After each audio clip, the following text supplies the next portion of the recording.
Direct selling का सबसे बड़ा रॉ मटेरियल, क्योंकि कहा जाता है कि जिस फैक्ट्री के अंदर रॉ मटेरियल ज़्यादा होगा उस फैक्ट्री के अंदर प्रोडक्शन उतना ही ज़्यादा होगा। अब डायरेक्ट सेलिंग का जो रॉ मटेरियल है वो क्या चीज़ है? वो है आपकी फ्रेंड लिस्ट, आपके दोस्तों के नाम, आपके रिलेशन के लोगों के नाम। जितनी ज़्यादा आपकी गेस्ट लिस्ट होगी, फ्रेंड लिस्ट होगी, उतने ज़्यादा आपकी प्रेजेंटेशन होंगी, उतने ज़्यादा आपके प्लान होंगे, और जितने ज़्यादा आपके प्लान होंगे उतने ज़्यादा आपके सेल्स बनेंगे, और जितने ज़्यादा आपकी सेल्स बनेंगी उतनी ज़्यादा आपकी इनकम बनेगी। इट मीन डायरेक्टली आपकी जो इनकम है वो आपकी फ्रेंड लिस्ट के प्रोपोर्शनल है। आपकी फ्रेंड लिस्ट जितनी ज़्यादा आपकी इनकम उतनी ज़्यादा। अब कई बारी आपने ये सुना होगा आपकी टीम से, या फिर आपको भी ये प्रॉब्लम आई होगी कि हमारी जो फ्रेंड लिस्ट है ना वो ख़त्म हो गई। तो अब यहाँ पे समझने वाली बात क्या, अगर सच में अगर हमारी टीम की, अगर हमारी फ्रेंड लिस्ट ख़त्म हो गई तो हमें ये सीखने की ज़रूरत है कि हम लोग प्रोस्पेक्टिंग कैसे करें। और आज के इस वीडियो के अंदर हम लोग इस सबसे बड़ी प्रॉब्लम का सोल्यूशन करने वाले हैं कि हम लोग फिजिकली प्रोस्पेक्टिंग कैसे करें।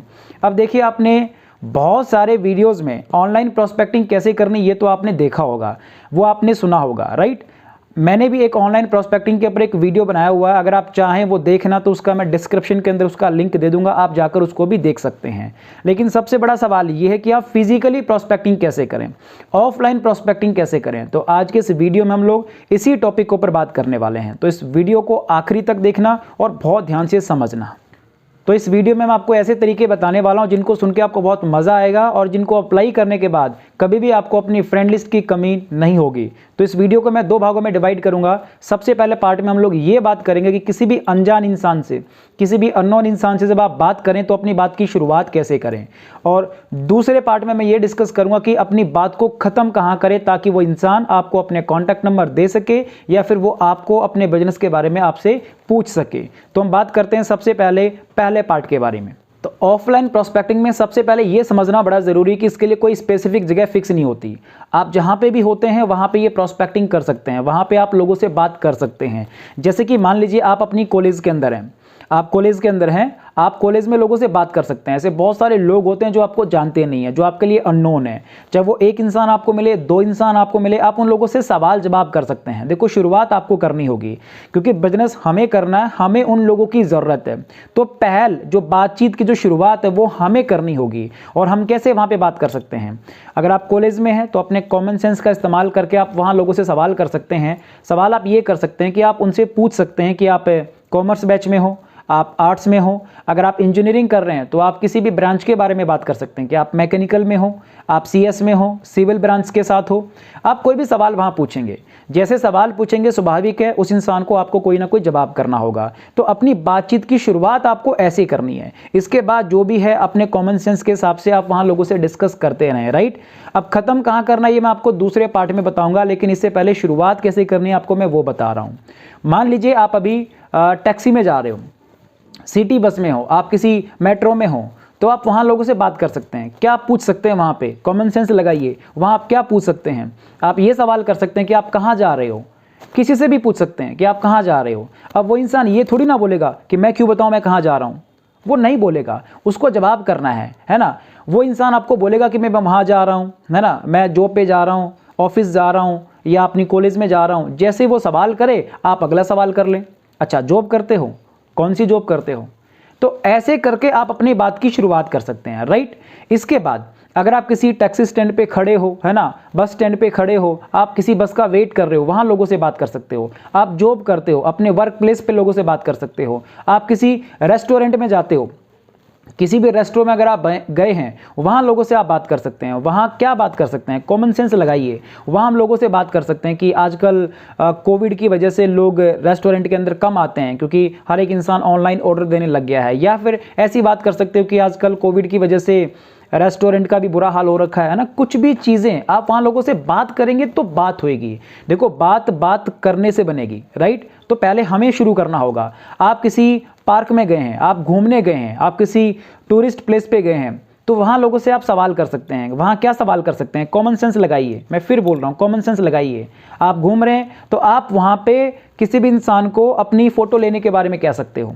किसी भी इंसान को अपना सेल फोन देके, अपना कैमरा देके आप कह सकते हैं कि क्या आप मेरी एक फ़ोटो क्लिक कर सकते हैं। जैसे आप ये सवाल करेंगे वो इंसान आपकी फ़ोटो क्लिक कर सकता है। वो फ़ोटो क्लिक करेगा, आप उसको थैंक यू बोलेंगे, आप उससे थोड़ी और बात कर सकते हैं कि आप कौन से, कहाँ से हो, है ना, आप क्या करते हो, स्टडी करते हो, जॉब करते हो, ऐसे आपकी बात बनेगी, राइट। तो शुरुआत कैसे करनी है आपको कहीं ना कहीं समझ में आ रहा होगा।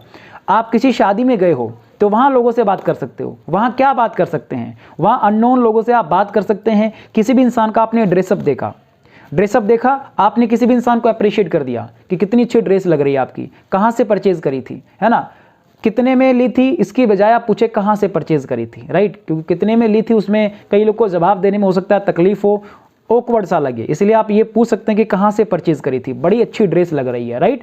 तो ऐसी ऐसी बातें आप जहाँ पे भी होते हैं उस हिसाब से आप उन लोगों से बातें करेंगे, अपनी बात की शुरुआत करेंगे। जैसे आप शुरुआत करेंगे इसके बाद कॉमन सेंस लगाएंगे, आप अपनी बात को कंटिन्यू करेंगे, राइट।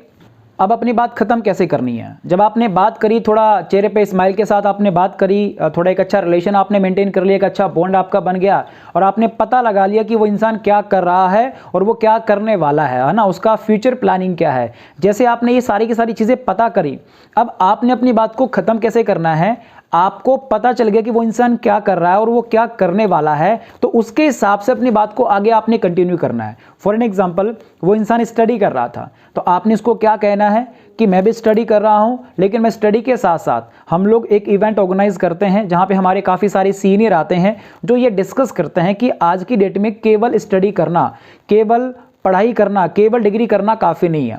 आज डिग्री के अलावा हमें कहीं ना कहीं एक्स्ट्रा चीज़ों पे ध्यान देना पड़ेगा, क्योंकि मार्केट में आज कहीं ना कहीं कंपटीशन बहुत ही ज़्यादा है और केवल डिग्री करके हमें एक अच्छी जॉब नहीं मिल सकती। क्यों ना हम लोग अपने आप को डेवलप करें, अपना कॉन्फिडेंस, अपना बोलने का तरीका, अपना स्किल्स हो गया, लोगों से कम्युनिकेट कैसे करना है, लोगों को कन्विंस कैसे करना है ना, अपना पर्सनैलिटी कैसे इंप्रूव करना है, इन सब चीज़ों के रिगार्डिंग हमारा वो एक इवेंट होता है जिसके अंदर मैं जाता हूँ। आपने अपने बारे में ये बात बताई और जैसे बताएंगे आप थोड़ा पोज दे देंगे, थोड़ा रुक जाएंगे। हो सकता है यहाँ पे वो इंसान आगे से खुद पूछे कि कौन सा इवेंट है, कब होता है, कहाँ होता है, किस प्रकार का इवेंट है। जैसे वो कोई भी सवाल करे आपने उसको जवाब नहीं करना, आपने उसको क्या बोलना है कि एक काम करिए, अगर आप इंटरेस्टेड हैं तो आप अपने कॉन्टैक्ट नंबर दे दीजिएगा, मैं जब भी कभी इवेंट होगा मैं आपको इन्फॉर्म कर दूंगा। इस तरीके से आप उनके कॉन्टैक्ट नंबर ले सकते हैं। मान लीजिए वो इंसान जॉब करता था, वो इंसान कोई भी जॉब करता है, तो आप क्या कहेंगे कि वहाँ पे आप बोलेंगे अपने बारे में कि मैं स्टडी भी कर रहा हूँ लेकिन कहीं ना कहीं मैं एक एक्स्ट्रा इनकम भी जनरेट करता हूँ, क्योंकि आपको पता है आज की मार्केट के अंदर कितने महंगाई किस कदर बढ़ रही है और खर्चे कितने होते हैं हमारे स्टडी के। तो मैं पढ़ाई के साथ साथ अपने खर्चे खुद ही मैनेज कर रहा हूँ, एक्स्ट्रा इनकम भी जनरेट करता हूँ। हमारे पास एक कॉन्सेप्ट है, हम लोग एक इवेंट करवाते हैं जहाँ हम लोग को डिस्कस करते हैं कि कैसे अपनी जॉब के साथ साथ, क्योंकि वो जॉब करता है, तो यहाँ पे आप क्या बोलेंगे कि कैसे अपनी जॉब के साथ साथ हम लोग एक्स्ट्रा इनकम जनरेट कर सकते हैं। तो इस चीज़ के रिगार्डिंग हम लोग एक इवेंट करवाते हैं जहाँ हमारे एक सीनियर आते हैं जो डिस्कस करते हैं कि कैसे हम लोग एक्स्ट्रा इनकम ले सकते हैं। इतनी सी बात आप बोलेंगे, फिर अगेन आप पोज देंगे, आप चुप हो जाएंगे। हो सकता है वो इंसान आगे से पूछ ले कि किस प्रकार से इनकम कर सकते हैं, है ना। तो आप उनको क्या बोलेंगे कि आप एक काम करिए, अपने कॉन्टैक्ट नंबर दे दें, जब भी कभी इवेंट होगा मैं आपको इन्फॉर्म कर दूंगा। अब ये तो बात रही जब वो इंसान आपसे खुद पूछ रहा था कि किस प्रकार का इवेंट है, किस तरीके से इनकम जनरेट कर सकते हैं। मान लीजिए कि वो इंसान आपसे पूछे ना किस प्रकार का इवेंट है या किस तरीके से इनकम ले सकते हैं, तो आप उसको कह सकते हो कि अगर आप भी चाहते हो एक्स्ट्रा इनकम लेना तो एक काम करिए, अपने कॉन्टैक्ट नंबर दे दीजिएगा, मैं आपको इन्फॉर्म कर दूंगा। सो आपको कॉन्टैक्ट नंबर उनके मांगने हैं, राइट। यहाँ शर्म नहीं करनी। तो जैसे ही कॉन्टैक्ट नंबर आप मांग लेंगे, कॉन्टैक्ट नंबर वो आपको दे देगा, आप अपने उसको कॉन्टैक्ट नंबर दे देंगे, शेयर कर देंगे। उसके नंबर आपने जब ले लिए, जब कभी भी आपका इवेंट हो, आपके एरियाज़ में कभी भी फिजिकल इवेंट हो, तो उस इवेंट में आप उनको इन्वाइट कर सकते हैं, उनको प्लान दिखा सकते हैं। अब ऐसे बहुत सारे लोग होंगे जो आपके इवेंट के अंदर आ जाएंगे, आपके प्लान को देख लेंगे, बट इनमें से भी कुछ ऐसे लोग हो सकते हैं जो आपके इवेंट के अंदर नहीं आएंगे। तो जो लोग आपके इवेंट के अंदर नहीं आएंगे उनके साथ आप क्या करेंगे, उनके साथ आप रिलेशन मेंटेन रखेंगे। वो आपके इवेंट में नहीं आया, कोई बात नहीं, उसके नंबर आपके पास थे, आपके नंबर उसके पास थे, आप व्हाट्सएप पे कभी भी मैसेज करते रहेंगे, उससे बात करते रहेंगे। हिंदुस्तान एक ऐसा देश है जहाँ पे बहुत सारे त्यौहार होते हैं, बहुत सारे फंक्शन होते हैं, है ना, बहुत अच्छी अच्छी स्पेशल डेट होती हैं, राइट। तो जो भी स्पेशल डेट है, जैसे अगर आज मैं ये वीडियो बना रहा हूँ तो आज भी कहीं ना कहीं मेरे ख्याल से प्रपोज डे है, राइट। तो जिस भी दिन कोई स्पेशल दिन था उस दिन आपने एक बढ़िया सा मैसेज बना के उनको व्हाट्सएप पे सेंड कर दिया। जैसे आप मैसेज उसको सेंड करेंगे वो रिप्लाई करेगा, रिप्लाई नहीं करेगा कोई बात नहीं, आप अच्छे ओकेजन पे अच्छे अच्छे दिन उनको आप कोई ना कोई मैसेज भेजते रहेंगे। या कोई आपके पास कोई जोक आ गया, कोई बढ़िया सा है ना कॉमेडी वीडियो आ गया, कोई छोटी सी क्लिप आ गई, कोई मैसेज आ गया, उसको आपने शेयर कर दिया, वो कभी रिप्लाई करता रहेगा। इस तरीके से आपने उसके साथ एक रिलेशन मेंटेन करना है। जैसे आपका अच्छा रिलेशन मेंटेन हो जाएगा, फिर कभी भी उसको आप रैंडमली जब कभी आपका इवेंट हो उसको आप कॉल करेंगे और तब दोबारा उसको आप इन्वाइट कर सकते हैं, राइट। तो इसमें टाइम लग सकता है कि आपको मे बी 1 महीना लग जाए, 1.5 महीना लग जाए, क्योंकि आपने प्रॉस्पेक्टिंग करी, आपने रिलेशन मेंटेन किया, तो उसमें 1-1.5 महीना लग सकता है। तो उसको आप फिर इनवाइट कर सकते हैं। वो इंसान इवेंट में आ गया, ठीक है, नहीं आया फिर भी इवेंट के अंदर, तो फिर आप क्या करेंगे, उसके आप 1-to-1 कर सकते हैं। उससे कभी भी आप मिलके उसको सारा जो आपका प्लान है वो आप खुद ब खुद बता सकते हैं, या आपने किसी सीनियर से मिलवा के उसको प्रेजेंटेशन कर सकते हैं, राइट। तो इस तरीके से आप प्रॉस्पेक्टिंग करेंगे, और मुझे लगता है अगर इस तरीके से प्रॉस्पेक्टिंग करेंगे तो कभी भी आपकी लिस्ट खत्म नहीं होगी, राइट। अगर आपकी लिस्ट खत्म नहीं होगी तो आप कभी भी डीमोटिवेट नहीं होंगे, क्योंकि मेरे ख्याल से अगर आप 4 लोगों को बिजनेस प्लान समझाते हैं, 4 लोगों ने बिजनेस नहीं किया, तो आपके अंदर से डिमोटिवेशन कभी नहीं आएगा, क्योंकि आपको तरीका आता है, आपको पता है नए लोग कैसे बनाने हैं। आपको पता अगर इन 4 लोगों ने नहीं किया तो कोई बात नहीं, आपको पता अगर इन 4 लोगों ने नहीं किया तो कोई बात नहीं, आप और लोग बना लेंगे, आपके पास और दोस्त आ जाएंगे, तो कभी भी आपकी हिम्मत नहीं टूटेगी, राइट। आपकी उम्मीद खत्म नहीं होगी, आप इस बिजनेस के प्रति हमेशा मोटिवेटेड रहेंगे, राइट। तो इस तरीके से लिस्ट को इंक्रीज करिए, प्रॉस्पेक्टिंग करिए, अपने दोस्तों की संख्या को बढ़ाइए, राइट। तो मुझे उम्मीद है कि आपने सीखा होगा। और हाँ, लास्ट में एक चीज़ मैं बोलना चाहूँगा, ये तरीका वही इंसान अप्लाई कर पाएगा जो इंसान कहीं ना कहीं शर्म नहीं करता है। आपको थोड़ा बेशर्म होकर लोगों से बात करनी पड़ेगी। देखिए, एक बात तो तय है, इस बिजनेस के अंदर वो लोग हमेशा फेल होते हैं जो लोग शर्म करते हैं, राइट। आपको थोड़ा ना बात करने वाला इंसान बनना पड़ेगा, आपको थोड़ा ना लोगों से बात करनी आनी चाहिए, आपको थोड़ा फ्रेंडली बनना पड़ेगा, राइट, कि लोगों से आप बात कर सकें। तो शर्म को छोड़िएगा, लोगों से बात करिएगा, इनिशिएट करिएगा, आपने पहल करनी लोगों से बात करने की, और उम्मीद अगर आप इस तरीके से काम करेंगे आपकी दोस्तों की संख्या बढ़ती रहेगी। सो इस वीडियो को अगर आपने पसंद किया है तो इस वीडियो को लाइक करना, इस वीडियो को कमेंट करना, और इस वीडियो को शेयर ज़रूर करना है, क्योंकि आप लास्ट में शेयर करना भूल जाते हैं। तो इस वीडियो को अपनी टीम को शेयर ज़रूर करना। So wish you all the very best. Thank you so much.